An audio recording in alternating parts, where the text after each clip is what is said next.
নমস্কার বন্ধুরা, বঙ্গজয়তে তোমাদের স্বাগত জানাই। আজকে মোহামেডান আই লিগ চ্যাম্পিয়ন হয়ে গেল, সেই নিয়েই খবর। আর তার আগে বলবো অবশ্যই আমার চ্যানেলকে লাইক, শেয়ার আর কমেন্ট করো বেশি করে। আর যারা চ্যানেলে নতুন এসছো তারা সাবস্ক্রাইব করে বেল বাটনটা অন করে দাও, যাতে ফুটবলের সব নোটিফিকেশন তোমরা পেতে থাকো। অবশেষে আই লিগ চ্যাম্পিয়ন হয়ে গেল মোহামেডান স্পোর্টিং। বাংলা ফুটবলের জন্য এক দুর্দান্ত খবর। নিজের দমে সরাসরি এবার আইএসএলে খেলবে মোহামেডান স্পোর্টিং। আগামী মরশুম থেকে কলকাতার তিন প্রধানই ভারতীয় ফুটবলে দাপাবে আইএসএল মঞ্চে। তো দুর্দান্ত একটা বাংলা ফুটবলের জন্য খবর।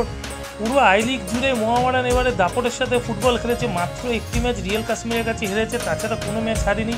এবং এই মুহূর্তে 23 খেলে 52 পয়েন্ট নিয়ে মোহামেডান সবার ধরাছোঁয়ার বাইরে চলে গেছে। তো আজকে মোহামেডান দুর্দান্তভাবে শুরু করে আজকের ম্যাচ। খেলার একেবারে প্রথম মিনিটেই গোল করে দেয় মোহামেডানের আর্জেন্টাইন তারকা অ্যালেক্সিস। দূরপাল্লার শটে প্রথম মিনিটেই গোল করে মোহামেডানকে এগিয়ে দেয়। কিন্তু খেলার 13 মিনিটের মাথায় লাজংয়ের ব্রাজিলিয়ান ফুটবলার ডগলাস পেনাল্টি থেকে গোলটি শোধ করে দেয়।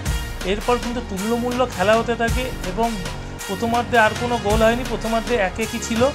এরপর দ্বিতীয়ার্ধের মাঝামাঝি সময় মোহামেডানের হয়ে রাশিয়ান ফুটবলার কজরভ একটি অসাধারণ একক দক্ষতায় গোল করে দূরপাল্লার শটে এবং ম্যাচ 2-1 হয়। এরপরে দুদলই তুল্যমূল্য লড়াই করতে থাকে এবং লাজন মোহামেডান ডিফেন্সের চাপ বাড়ালেও কিন্তু গোল করতে পারেনি এবং মোহামেডান এই ম্যাচ 2-1 গোলে জিতে যায়।